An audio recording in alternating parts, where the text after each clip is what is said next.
हमारे चैनल को सब्सक्राइब करें और बेल आइकन दबाएं। क्या किसी इंसान के पास दूसरे इंसान का भविष्य देखने की शक्ति हो सकती है? क्या कोई किसी के आने वाले कल को अच्छे या बुरे कल में बदल सकता है? क्या जीवन के गंभीर मसलों का हल चमत्कारी ताकतों से पाया जा सकता है?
फोन भी नहीं उठा रहे रामनाथ जी।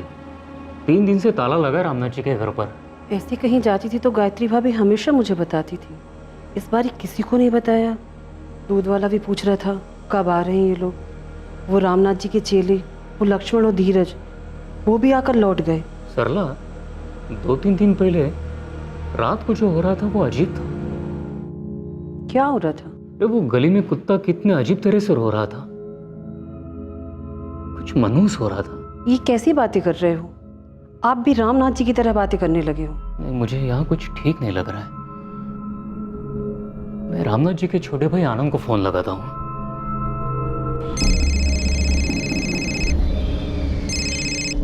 नहीं रोहित, रामनाथ भैया ने मुझे कुछ नहीं बताया। हुआ क्या? नहीं, बस वो फोन नहीं उठा रहे हैं और 3 दिन से घर पर ताला है। 3 दिन से ताला लगा हुआ घर पे? हाँ आनंद, मैंने आखिरी बार उन्हें 16 जुलाई को देखा था, उसके बाद कोई भी नहीं दिखा। The number you have called is currently switched off. पापा, किशोर भैया और नया दीदी का भी फोन बंद आ रहा है। हाँ विशाल, ये गायत्री भाभी का फोन भी बंद आ रहा है। तो सब लोग गए कहाँ होंगे? ऐसे सभी लोग फोन बंद करके कहीं जाएंगे क्या? कुछ तो गड़बड़ है। आप तुरंत माजोली के लिए निकल जाइए। देख कर आइए ना कि माजरा क्या है।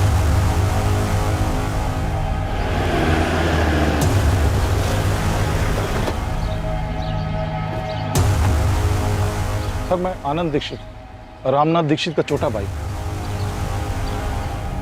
हो सकता है वो किसी ऐसी जगह पर गए हों जहां मोबाइल का नेटवर्क ना मिलता हो। नहीं सर, ये रोहित जी हैं, भैया के पड़ोसी। सर, ये धीरज है, ये लक्ष्मण है, भैया के शिष्य हैं। इनमें से किसी को भैया ने कुछ बताया नहीं कहीं जाने के प्लान के बारे में। तो आप चाहते हैं कि हम ताला तोड़े और अंदर देखें? मुझे लगता है यही ठीक रहेगा सर।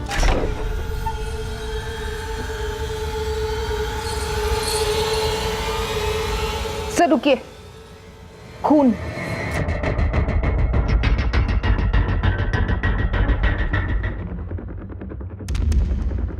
भाविका, अंदर देखो। Yes sir.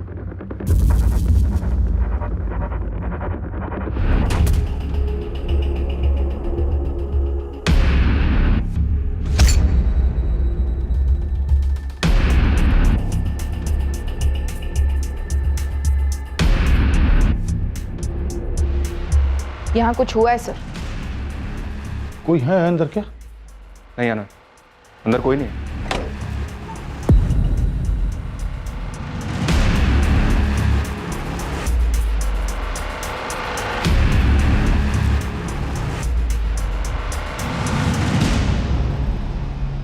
यहाँ जिस तरह से कपड़े बिखरे हुए हैं, लग रहा है जैसे कोई कुछ ढूंढ रहा था। सर, दूसरे वाले बेडरूम की अलमारी और लॉकर भी खोले गए। सर अलमारी आधी खुली हुई थी, लॉकर भी मैंने खुला पाया, पूरा खाली। ये रामनाथ जी तिजोरी में जेवर कैश कुछ रखते थे क्या? ओके सर, रामनाथ भैया के जितने क्लाइंट हैं, मतलब जितने लोग मिलने आते हैं, वो कैश में पेमेंट करते हैं। कभी कभार तो गोल्ड में पेमेंट होती है। गोल्ड में? जी सर, लेकिन हुआ क्या है यहाँ? मेरे भैया भाभी और उनके बच्चे कहाँ हैं? तोमर, फॉरेंसिक टीम को तुरंत आने को कहो। यहाँ कुछ तो हुआ है। सर घर के पीछे वाले आंगन में आइए, कुछ हुआ है वहां।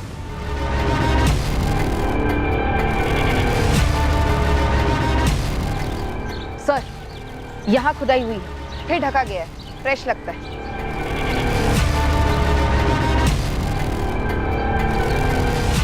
मुझे आइडिया नहीं सर, मैं यहाँ भैया के यहाँ काफ़ी अरसे बाद आया हूँ। और ये जमीन कुछ ज्यादा ही खोदी गई है सर। सर घर के अंदर खून के धब्बे तो हैं, लेकिन कोई लाशें नहीं। हो सकता है यहाँ हो।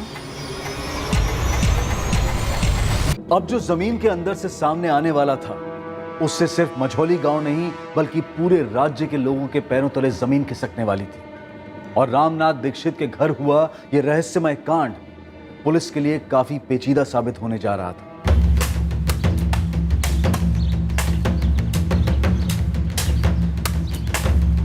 आराम से खोदो, आराम से।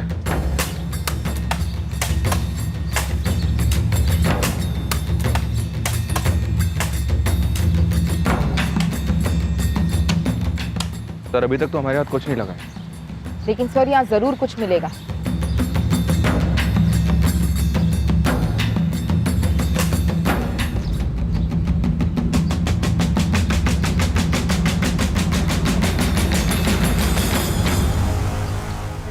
ये तो रामनाथ भैया है।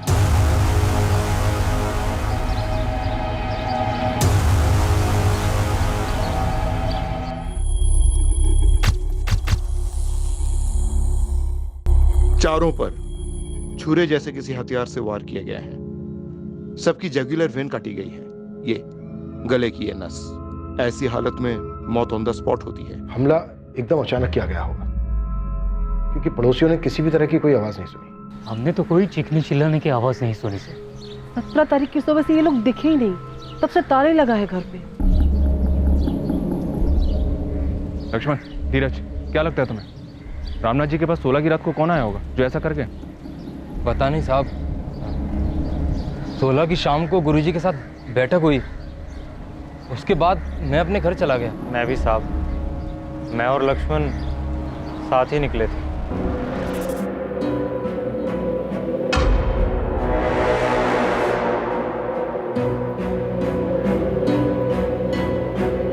लक्ष्मण, उस रात कोई आने वाला था क्या रामनाथ जी से मिलने?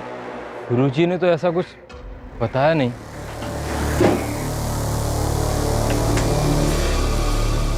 सर ये 4 फोन्स ड्रॉअर में से मिले।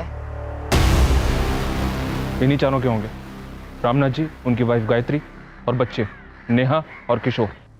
कम से कम 72 घंटे। 72 घंटे, इससे ज्यादा हो भी नहीं सकते। अजीब बात है इंस्पेक्टर, 16 की रात 4-4 कत्ल होते हैं, लेकिन पड़ोसी को भनक तक नहीं लगी।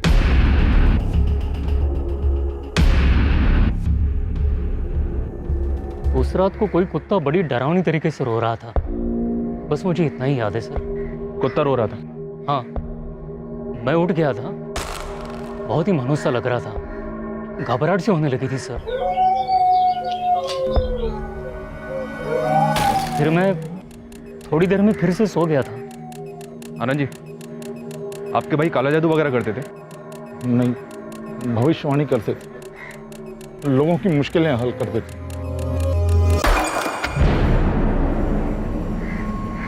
तुम दोनों रामनाथ जी से क्या सीख रहे थे?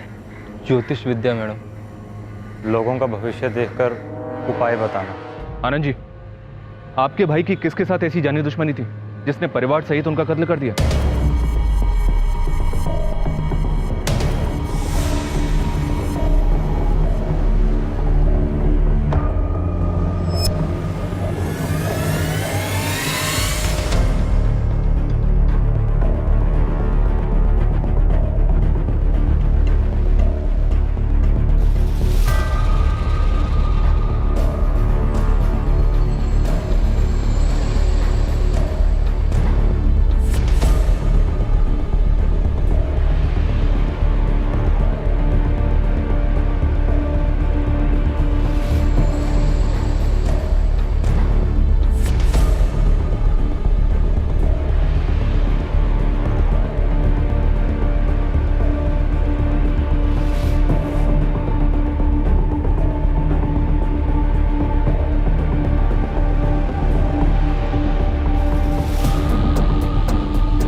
चारों फोन्स पासवर्ड प्रोटेक्टेड हैं। ट्रैक करने के लिए जबलपुर भेज रही हूँ। गुड।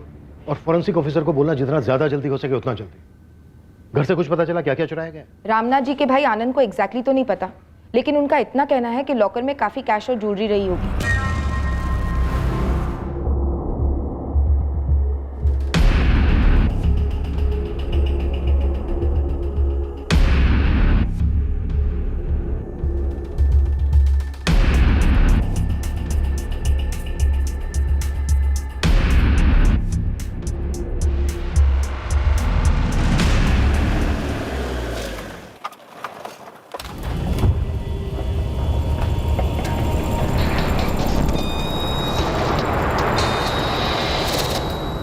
रामनाथ जी संदूक की चाबी अपनी कमर से बांध कर रखते थे, क्यों? हाँ साहब, ये संदूक कोई और खोलता नहीं था, सिर्फ गुरुजी ही खोलते थे। अब तुम खोलो, ये लो, खोलो।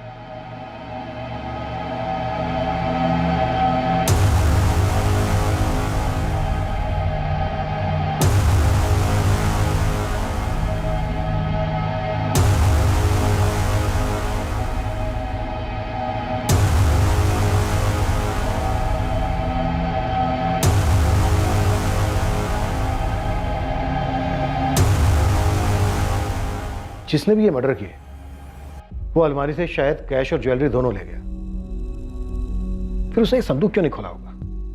हमें कैसे पता होगा साहब? ये संदूक के अंदर क्या चीजें हैं? साहब ये गुरुजी की चीज़ें हैं, हमारे लिए तो इस संदूक को छूना भी मना था। ये उनके तंत्र मंत्र का सामान है क्या? साहब हमें सच में नहीं पता। लक्ष्मण, धीरज, ऐसा कौन हो सकता है जो तुम्हारे गुरुजी और उनके पूरे परिवार की हत्या कर दे? साहब मुझे नहीं लगता ऐसा कोई था, और अगर कोई था तो मुझे कोई अंदाजा नहीं है। साहब मुझे भी नहीं पता, गुरुजी और उनके परिवार को कोई क्यों मारेगा? वो तो बहुत भले आदमी थे, उन्होंने तो कभी किसी का बुरा भी नहीं किया। तुम दोनों का इस घर में बराबर आना जाना था। अब तुम दोनों हमें ये बताओ, ऐसा और कौन है जो हमारी मदद कर सकता है? वो गोपाल से आपने बात की? गोपाल जोशी। गोपाल रामनाथ दीक्षित के शिष्य हो तुम? जी, काफी कुछ सिखाया है गुरुजी, उनकी दी गई विद्या से, उनकी कृपा से आज मेरे खुद का व्यवसाय जम गया। आखिरी बार कब मिले थे रामनाथ दीक्षित से? कुछ रोज पहले रास्ते पे मिले थे, हमेशा की तरह उनका मुस्कुराता हुआ चेहरा। गोपाल रामनाथ दीक्षित को गला काट के मार दिया गया, पूरे परिवार की हत्या कर दी गई है उनकी। सर देर रात हुआ होगा, वो पड़ोसी रोहित कह रहा था कि उस रात को एक कुत्ता बहुत अजीब तरह से रो रहा था और काफी देर तक रो रहा था। इस तरह कुत्ते के रोने को अपशगुन माना जाता है, और रामनाथ तांत्रिक विद्याएं करता था। मनचंदा, ये खून के धब्बों के बीच की जो दूरी है ना, इन मर्डर्स की कहानी बयां कर रही है। कत्ल एक के बाद एक हुए। सिर्फ इतना ही नहीं, रामनाथ दीक्षित की पत्नी गायत्री और उनकी बेटी नेहा के साथ बलात्कार भी किया गया। यह बलात्कार कत्ल के बाद हुआ है inspector. Doctor, you mean necrophilia? Yes, necrophilia, लाशों के साथ संभोग की विकृति। कौन हो सकता है वो जो ये सब कर सकता है? सर मुझे समझ में नहीं आ रहा कौन कर सकता है ऐसा। रामनाथ जी जैसे भले इंसान, उनका भला परिवार, और ये हमला सिर्फ चोरी के इरादे से किया गया हो? ऐसा बिल्कुल नहीं। 4-4 मर्डर करना, घर लूटना, फिर चारों लाशों को यहाँ घर के पीछे के आंगन में दफनाना, ये मर्डर्स लूट और चोरी की वजह से किए गए नहीं लगते। क्योंकि अगर ऐसा होता तो लाशों को दफनाता क्यों? राइट सर, डाका डालने वाले अक्सर मर्डर्स करते हैं, सेक्सुअल असॉल्ट भी करते हैं। कब्रें खोदने के लिए कोई इतनी मेहनत करेगा, वक्त जाया करेगा? बिल्कुल नहीं। और जो चोरी हुई है वो इतनी चालाकी के साथ हुई है कि पहले हमारी नजर में ही नहीं आई। और वो बाहर दरवाजे के ताला लगाना, कौन सा चोर ऐसा करता है?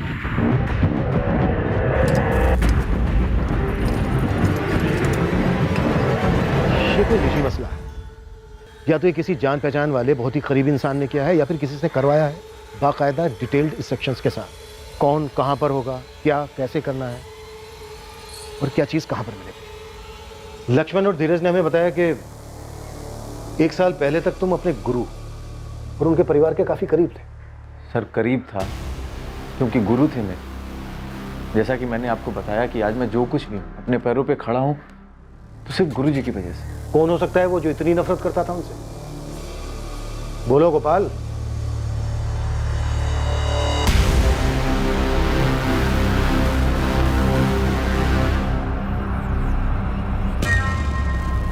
दावे के साथ तो नहीं कह सकता, लेकिन उनके छोटे भाई आनंद। क्या आनंद दीक्षित? बोलो। गुरुजी और उनके छोटे भाई आनंद के बीच में प्रॉपर्टी को लेकर कुछ विवाद चल रहा था। दामों में उनका पुश्तैनी घर है। पापा बहुत टेंशन में लग रहे हैं आप। एक बात खाई जा रही है बेटा, गायत्री भाभी और यहाँ के साथ जो किया बहुत घिनौनी हरकत है। ऐसा कैसे कर सकते हैं?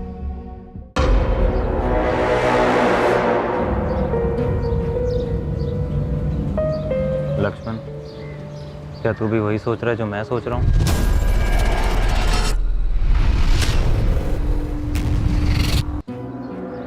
चू भी मत करना धीरज, चुपचाप बैठे रहो। क्यों? तुझे नहीं लगता हमें सब कुछ सच सच बता देना चाहिए? सच बताने जाएंगे तो हमारी जान पर आएगी। तुझे इतना तो समझ आ रहा है ना कि पुलिस को हम पे शक है। बिल्कुल समझ रहा हूँ मेरे भाई, इसीलिए बोल रहा हूँ, मुंह बंद रखना है हमें, एकदम बंद। इन 4 भयंकर हत्याओं के रहस्य की एक चाबी थी। ये चाबी वो एक बात थी जिसके बारे में रामनाथ दीक्षित के शिष्यों लक्ष्मण और धीरज ने चुप्पी साधने का फैसला कर लिया था। यह कोई साधारण चोरी के दौरान हुआ हत्या का मामला तो बिल्कुल ही नहीं था। अब सवाल यह था कि नौजवान कब तक खामोश रह पाते और इस केस का सच कब तक छुपा रहता।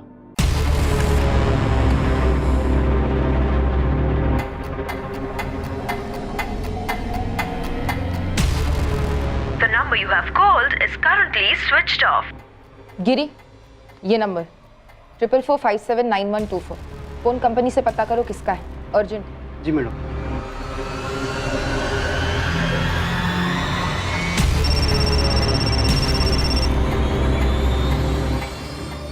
हेलो, कस्तूरी नगर पुलिस स्टेशन से एएसआई भाविका शर्मा बोल रही हूँ। आप कौन हैं? जी मैं श्रेया गोयल बोल रही हूँ। तुम्हारी और किशोर दीक्षित की काफी बात होती थी फोन पर। जी हाँ, हम दोस्त थे। तो तुम्हें तो पता ही होगा किशोर दीक्षित का मर्डर हो गया है। जी हाँ, जानती हूँ।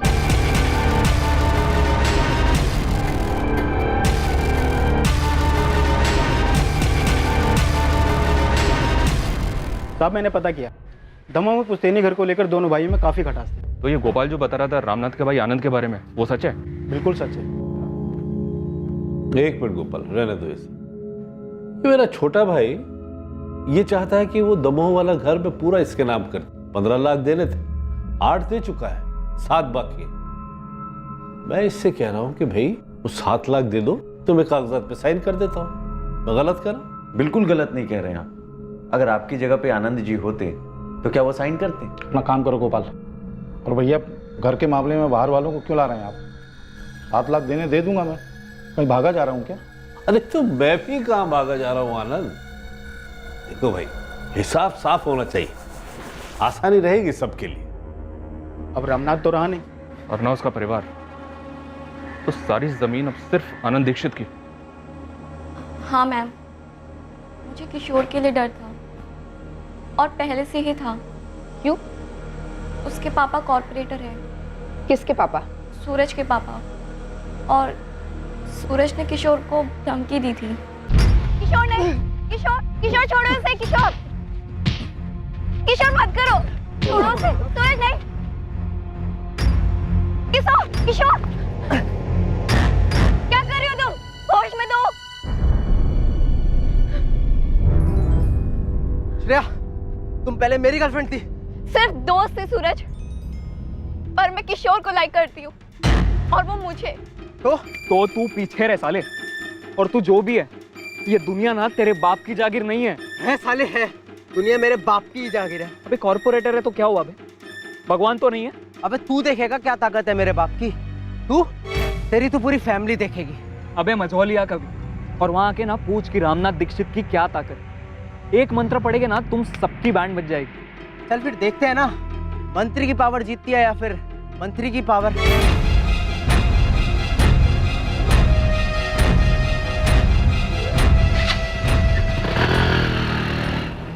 मैं किशोर के लिए डरती थी। सूरज ने किशोर को धमकाया था कि वो उसको और उसकी फैमिली को सबक सिखाएगा। जब 3 दिन तक मैं किशोर से कांटेक्ट नहीं कर पाई, उस दौरान मुझे सूरज मिला। श्रेया, बैठ ना, कॉलेज ड्रॉप कर देता हूँ तुझे। No thank you. अच्छा सुन ना यार, वो नहीं दिख रहा, क्या नाम था उसका? हाँ किशोर, कहाँ गया? सूरज, किशोर कहाँ है? मुझे क्या पता, ध्यान में लगा कर बैठा होगा ना अपने बाप जैसी पावर पाने के लिए। मैं पूछ रही हूँ किशोर कहाँ है? देख श्रेया, तेरे लिए अच्छा यही रहेगा कि तू भूल जा उसको। तू मेरी है, लौट आ मेरे पास, तुझे वापस आना ही होगा। तुम्हें लगता है सूरज का कोई हाथ है इस हत्याकांड में? वो बहुत पावरफुल लोग हैं, उनके कनेक्शंस ऊपर तक हैं। वो कुछ भी कर सकते हैं या करवा सकते हैं मैम।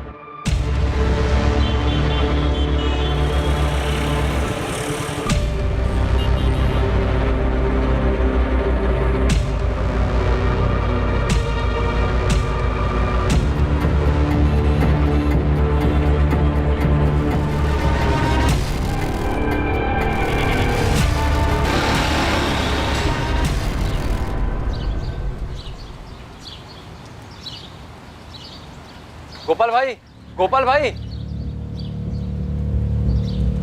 भैया, वो लक्ष्मण और धीरज मिलने आए हैं।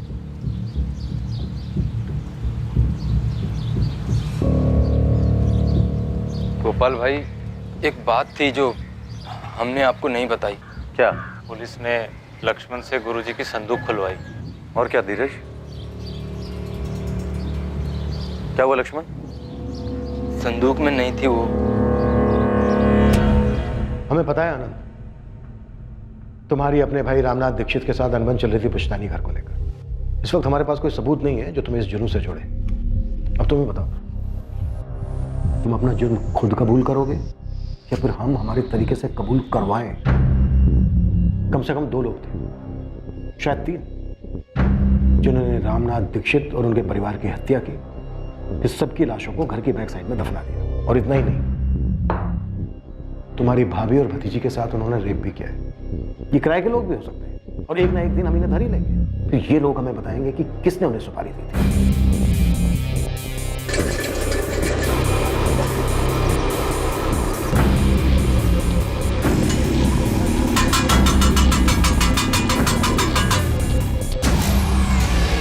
उस गोपाल ने चुगली की। हम तुम तक पहुंच गए आनंद, अब ये मैटर नहीं करता है कि रास्ता हमें किसने दिखाया। मुझ तक तो पहुंचना ही था सर। मेरे और भैया के बीच में पुश्तैनी मकान को लेकर इतना बड़ा मसला चल रहा था, सबको मालूम था। तुम्हारी दुश्मनी जाहिर थी, इसका मतलब ये नहीं है कि तुम शक के दायरे के बाहर। दुश्मनी नहीं थी सर, वो सिर्फ एक मकान का मसला था। और उस मसले के लिए इतना भयंकर कांड करवाऊंगा मैं? अपने भाई की हत्या करवाऊंगा? अपनी भाभी और भतीजी के साथ इतनी? सर मैं मानता हूं कि मुझे वो मकान चाहिए था, लेकिन ऐसे बिल्कुल नहीं, बिल्कुल भी नहीं। सर मैं साधारण सा व्यापारी हूं, इतना गंदा नहीं सोच सकता। मेरे भैया और भाभी को, बच्चों को, सबको मार डाला गया, उसके पीछे कोई और कारण है सर। और क्या है ये कारण? सर मेरे भैया बहुत कम उम्र से इस सब में शामिल थे।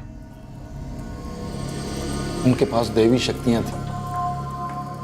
उनको लोगों की समस्याओं के बारे में पहले ही मालूम पड़ जाता था और लोगों की समस्याओं को दूर करने की शक्तियां थी उनके पास। हमारे पास भी शक्तियां मुजरिम तक पहुंचने की, फिर चाहे मुजरिम ने कितनी भी चालाकी की। तो लगाइए ना शक्तियां, क्योंकि आपका मुजरिम मैं नहीं हूं। रामनाथ दीक्षित मेरे सगे भाई थे।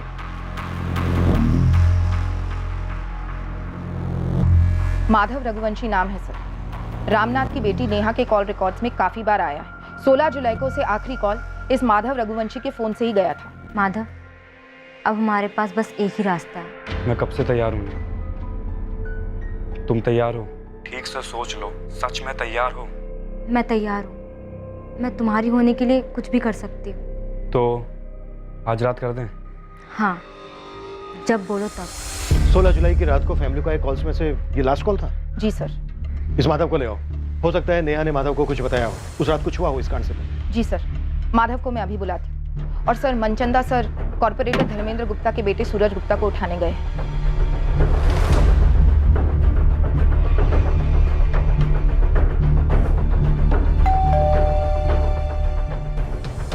इंस्पेक्टर, तुम मेरे ही घर में घुसकर मुझसे ये पूछ रहे हो कि मेरे बेटे ने यह कांड किया है और इस कांड को अंजाम तक पहुंचाने में मैंने इसकी मदद की है, वो भी उस किशोर के साथ हुए पिद्दू से झगड़े के लिए। मैं एग्जैक्टली यही पूछ रहा हूँ। आप कोऑपरेट करेंगे तो सबके लिए अच्छा होगा। काफी बहादुर हो सब इंस्पेक्टर कुशल मनचंदा। उस श्रेया ने कान भरे हैं ना आपके, लेकिन उसने ये तो नहीं बताया होगा कि उसके किशोर ने क्या धमकी दी थी मुझे। किशोर और उसके परिवार वाले मारे गए, हत्या उनकी हुई है। वो आप लोग निकलवाते हैं ना फोन रिकॉर्ड वगैरह, पहले वो निकलवाइए। जब हमारे खिलाफ सबूत इकट्ठा हो जाए तब आप यहाँ पर आइए। और हाँ, ये बेवकूफ़ी को ना बहादुरी ना समझिए, महंगी पड़ेगी।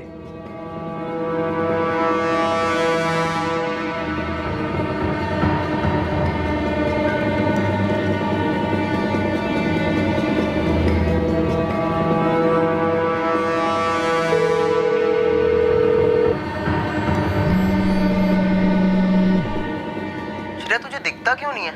हमारी तकदीर में था मिलना और तकदीर ही मिला रही है हमें।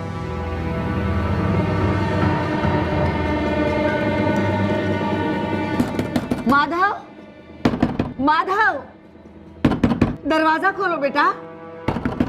ऐसा नहीं करते बेटा, दरवाजा तो खोलो। पिछले कुछ दिनों से ऐसे ही कर रहा है वो। 17 जुलाई से? हाँ, ऐसे ही कुछ। माधव, पुलिस, दरवाजा नहीं खोलोगे तो हम तोड़कर अंदर आएंगे। जरूरी बात करनी है तुमसे। मैंने कुछ नहीं किया, मुझसे क्या बात करनी है? कुछ नहीं किया तो सामने क्यों नहीं आ रहे हो?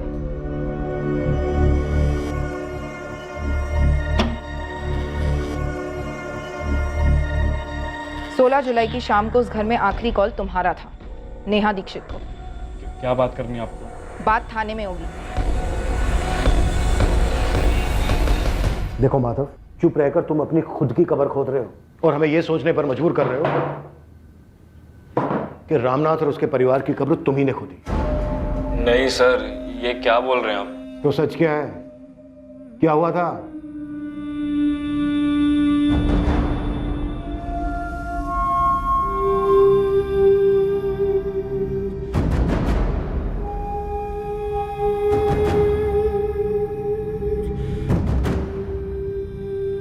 सर, नेहा और मैंने उस रात भागने का प्लान बनाया था। तुम दोनों भागने वाले थे, ये बात हुई थी फोन पर? जी सर। सीरियसली बोल रहा हूँ नेहा, आज रात। मैं भी कम सीरियस नहीं हूँ माधव। आज रात तो आज रात। रात को 2:30 बजे घर से निकलकर बाहर आ जाना, मैं इंतजार करूँगा। रामनाथ जी, वो हमारे रिश्ते के बारे में जानते थे, सख्त खिलाफ थे वो। सारी दुनिया का भविष्य देखता हूँ, तो क्या आप खुद की बेटी का भविष्य नहीं देखूंगा? इस माधव के साथ तुम्हारा आगे कुछ भी नहीं है बेटा। लेकिन बाबा, हम 11वीं क्लास से एक साथ। अब आगे नहीं होगा बेटा। तुम आज ही माधव के साथ सारे रिश्ते तोड़ दो। शुरू में कठिनाई होगी, पर बाद में सब ठीक हो जाएगा। और मेरा विश्वास करो बेटा, अच्छा समय आएगा, बहुत अच्छा समय आएगा। हम दोनों कॉलेज टाइम से भागने का प्लान बना रहे थे। उस रात हम दोनों ही जोश में थे। मैं थोड़ी देर पहले उसके घर के बाहर इंतजार कर रहा था, लेकिन सर वो आई ही नहीं। फिर मैंने सोचा कि घर के अंदर जाऊं। घर पे ताला देखकर मैं शॉक रह गया। एक अजीब सा डर भी लग रहा था कि शायद उन्होंने बाहर आते हुए उसे पकड़ लिया और कहीं लेके उसे छुपा दिया है सर। नेहा का फोन ऑफ जा रहा था सर, और डर के मारे मेरी जान भी जा रही थी। और फिर मैंने सुना कि क्या हुआ था वहां। मैंने नेहा को खो दिया सर। मैं प्यार करता था उससे, शादी करने वाले थे हम।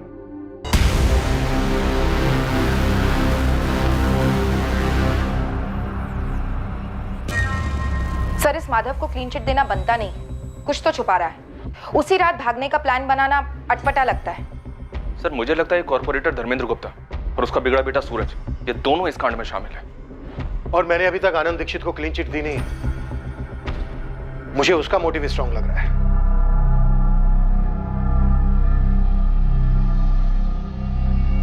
पूछना तो नहीं चाहिए, फिर भी पूछ रही हूँ। क्या यह घर अब पूरा आपके नाम पे हो जाएगा ना? पूछना नहीं चाहिए था करुण, और सोचना भी नहीं चाहिए था। सोच लिया और पूछ लिया तो एक बात ध्यान से सुनो, यहाँ मोहल्ले की औरतों के साथ गपशप में इस बात का जिक्र गलती से भी नहीं आना चाहिए। दुनिया भर के लोगों को आने वाले खतरे की चेतावनी देते रहे भैया, और अपने ऊपर टूटने वाले खतरे को भांप नहीं पाए। क्या पुलिस को संदूक में से यंत्र मिला?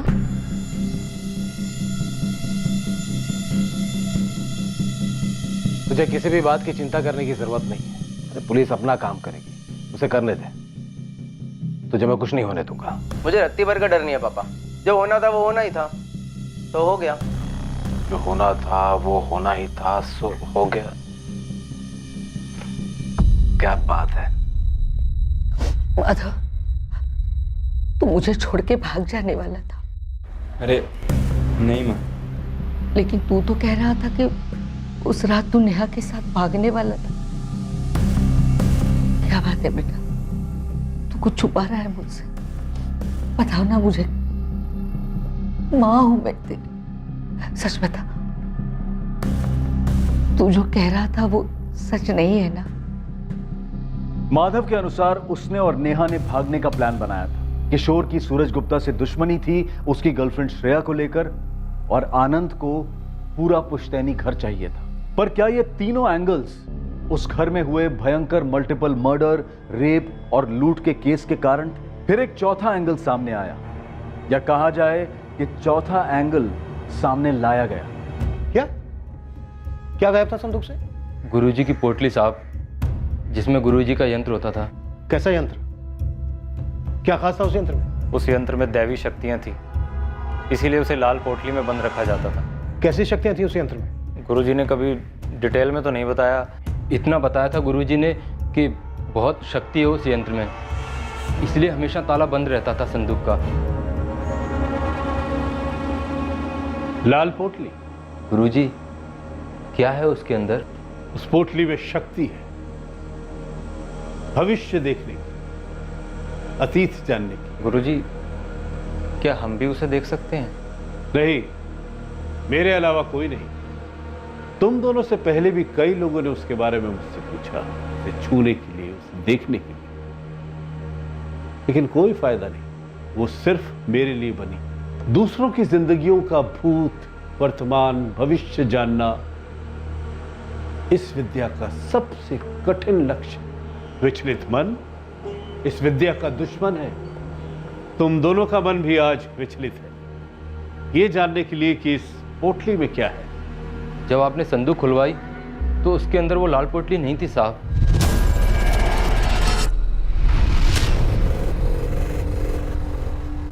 और ये बात तुम लोग अब हमें बता रहे हो? साहब, हम डर गए थे।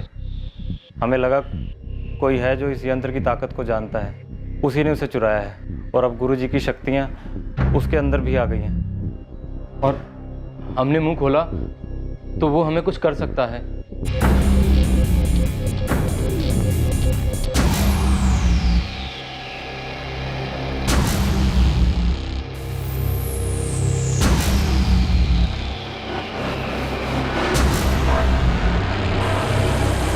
और अब ये सब हमें बताने की हिम्मत कहां से आ गई तुमने? हाँ? तुम दोनों ये खुद बताने आए हो या किसी ने भेजा तुम्हें? हमें किसी ने नहीं भेजा, हम खुद ही आए हैं। काफ़ी डरे हुए थे, फिर सोचा नहीं, हमारे गुरुजी की आत्मा हमारी रक्षा करेगी, पुलिस को सच बताना ज़रूरी है, इसलिए आ गए। और साहब, जो आदमी ऐसा कर सकता है वो एक तांत्रिक ही होना चाहिए, और वो साहब, हम दोनों को लगता है कि वो... क्या वो? कौन तांत्रिक हो सकता है वो? वो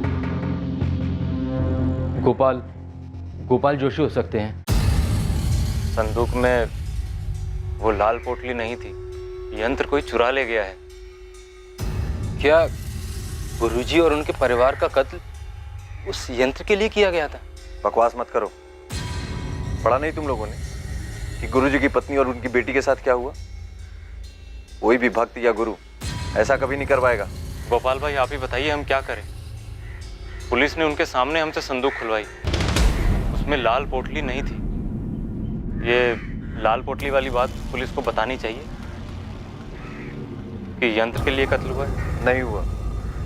तुम दोनों ये यंत्र की बात भुला दो, और पुलिस भी ये यंत्र मंत्र की बात पे विश्वास नहीं करती। यहाँ माजरा कुछ और ही है। लेकिन यंत्र गायब है। तो होने दो गायब। याद करो, उस यंत्र को सिर्फ हमारे गुरुजी इस्तेमाल कर सकते थे, और वो नहीं चाहते थे कि उसे कोई और छुए भी। मेरी राय मानो, तुम लोग उस यंत्र के बारे में बात तक मत करो। गोपाल भाई की सलाह हमें अजीब लगी साहब। साहब उन्हें तो सीधे सीधे कहना चाहिए था कि पुलिस को जाकर सब बता दो, लेकिन उन्होंने ऐसा नहीं किया। तभी हमें गोपाल भाई पर शक हुआ।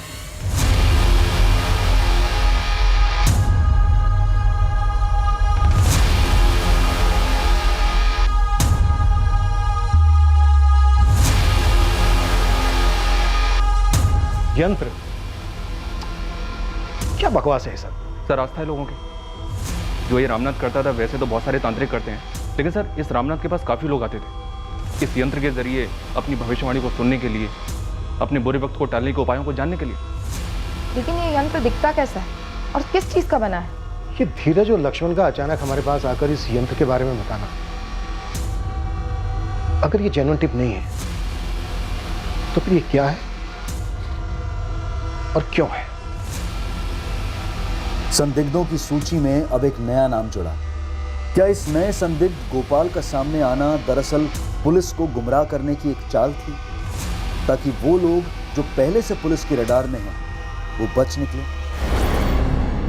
क्या किसी इंसान के पास ऐसी चमत्कारी शक्तियां हो सकती हैं जिससे वो किसी दूसरे इंसान के अतीत को पढ़ सकता है और उसके भविष्य को देख सकता है? रामनाथ दीक्षित के संदूक से एक रहस्यमयी लाल पोटली भी चोरी हुई थी, जिसमें ये तथाकथित जादुई यंत्र था जिसे रामनाथ हमेशा सबसे छुपाए रखते थे। इस मल्टीपल मर्डर और रेप केस के पीछे असली कारण क्या था?